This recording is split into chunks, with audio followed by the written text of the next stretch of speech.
Hello, everybody. I'm Amelia, Hi, I'm Tom.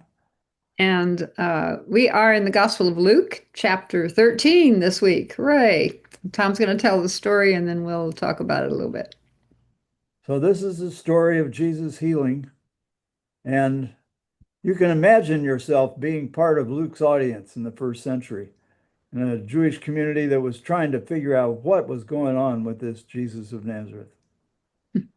So, he was teaching in one of the synagogues on the Sabbath day, and just then a woman appeared who had a spirit that had crippled her for 18 years, and she was bent over and she couldn't stand up straight. And when Jesus saw her, he called her over and he said to her, "Woman, you are set free from your affliction." And he laid his hands on her. And immediately she stood up and she was able to stand up straight. When the leader of the synagogue saw this, he was indignant because Jesus had healed on the Sabbath. And he said to the crowd, "There are 6 days on which work ought to be done, but not on the Sabbath. So come on one of those days, but not on the Sabbath." But Jesus answered him and said, "You hypocrites, does not each one of you on the Sabbath go to and untie your ox or your donkey from the manger and take it to water and get some drink? And ought not this woman, a daughter of Abraham, who was bound by Satan for more than 18 long years, have been set free from her affliction on the Sabbath day?" And when he said this, all his opponents were put to shame. And all the crowd were rejoicing because of all the wonderful things that Jesus was doing. Great. Thank you, Tom. There we are. Yeah. Now, when we tell stories, scriptures in worship, which we do at our church, which is Grace United Methodist Church in Dayton, Ohio, a little plug for our church, wonderful congregation and church. Anyway, we tell scriptures every Sunday, and uh, we don't people don't do this, but which is great, but we don't really like people reading along and while we're telling. We want them to pay attention, and they don't. But I'm reading along, so I'm breaking that rule. And I do want to point out because I think it's kind of, yeah, it's important when she's just a little tiny thing that Tom missed when she is healed and stands up straight, she begins praising God, and I think that's a significant detail about that she gives the glory to God for her having been healed, even on the Sabbath. So just wanted to make that little comment. And now let's talk a little bit about the spirit that afflicted the woman. What was this? I mean, spirit, Tom. Do we know? Well, what is a framework of Jesus' teaching is that there is a battle going on between the powers of light, the powers of righteousness, the powers of the kingdom of heaven, and the power of Satan, the power of evil. And he immediately saw that this woman had been crippled by an evil spirit. Uh, so he's always, in one way or another, dealing with the conflict between the powers of good and the powers of evil. And so it's in the background of all of these stories and teachings of Jesus. Thank you. Okay, my next question is so when Jesus performs this healing, the leader of the synagogue is not happy about it and says that he shouldn't, that Jesus shouldn't be doing work on the Sabbath. What constituted work on the Sabbath? Work was anything that involved exertion. So even lifting, uh, say, a watermelon or something was constituted work. Uh, and I had an experience that made it very clear that this was very serious.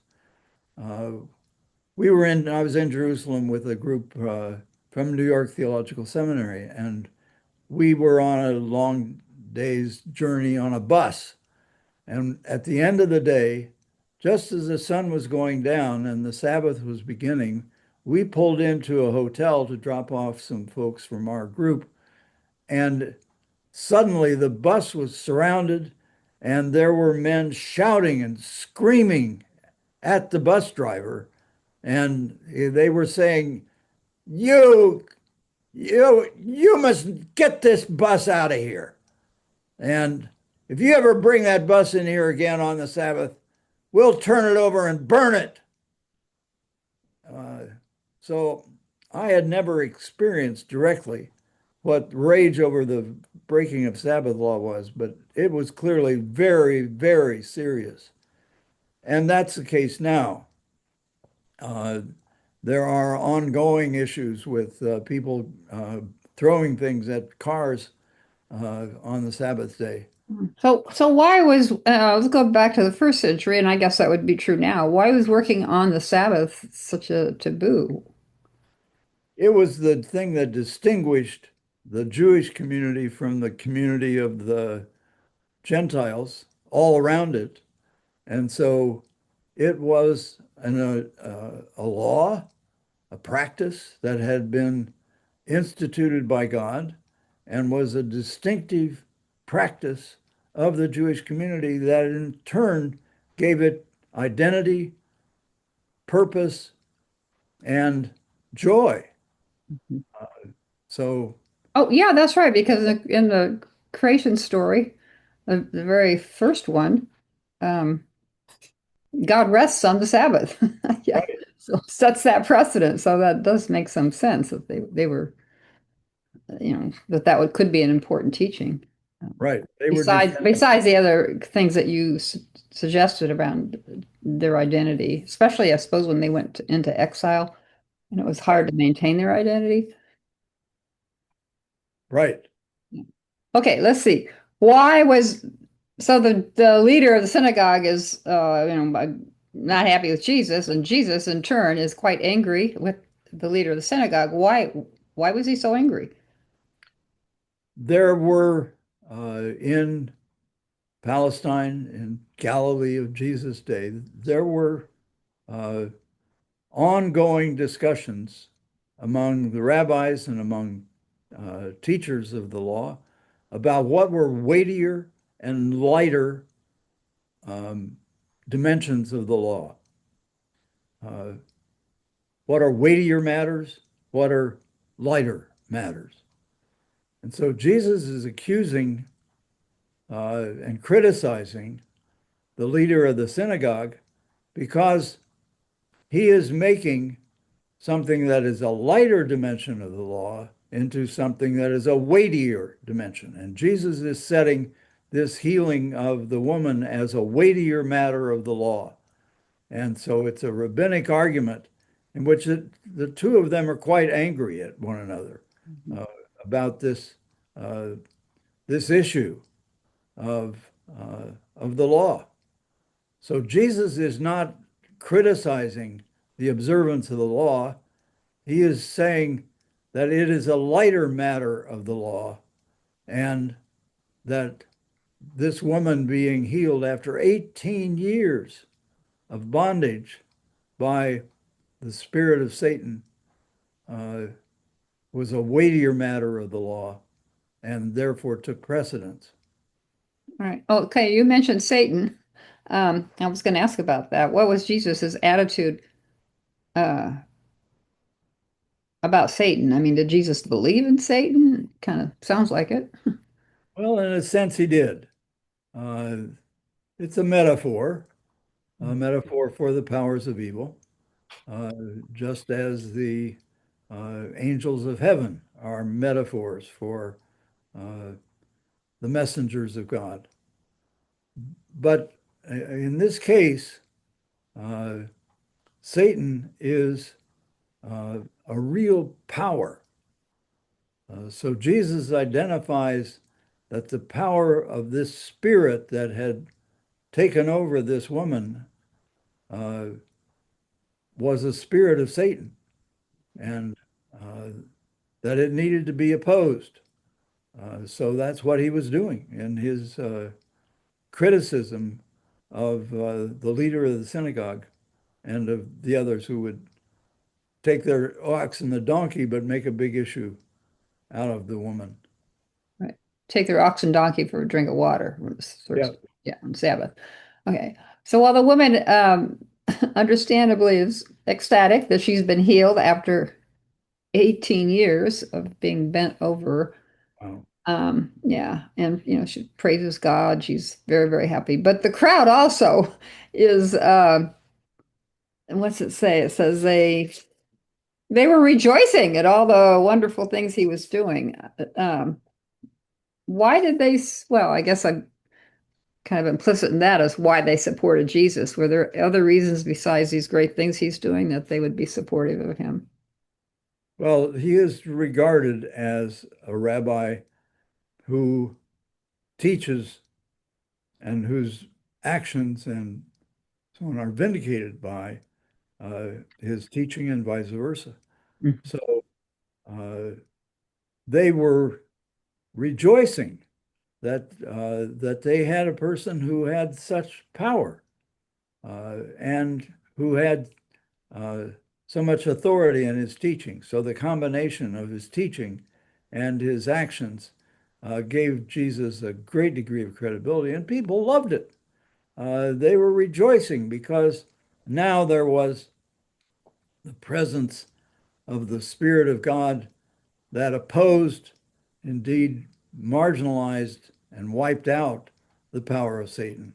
Well, maybe also, I hadn't thought about this, but listening to you talk about the dynamics between Jesus and the leader of the synagogue, they might also have been it's happy that the common people had an advocate in Jesus who was strong enough to stand up to the leader of the synagogue in a very strong way when that leader seemed to be saying no, she shouldn't be healed today.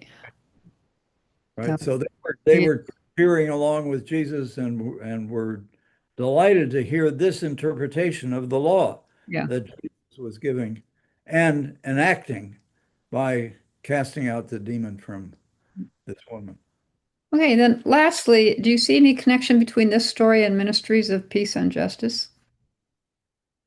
The ministry of peace and justice by the church now is a direct line of continuity with Jesus' teaching and action. Uh, when he saw someone who was oppressed, he acted. So in this case, he saw immediately who this woman was and defended her. Uh, the church now is called to defend those who are oppressed by evil powers who are seeking to take away their sources of support, their way of life.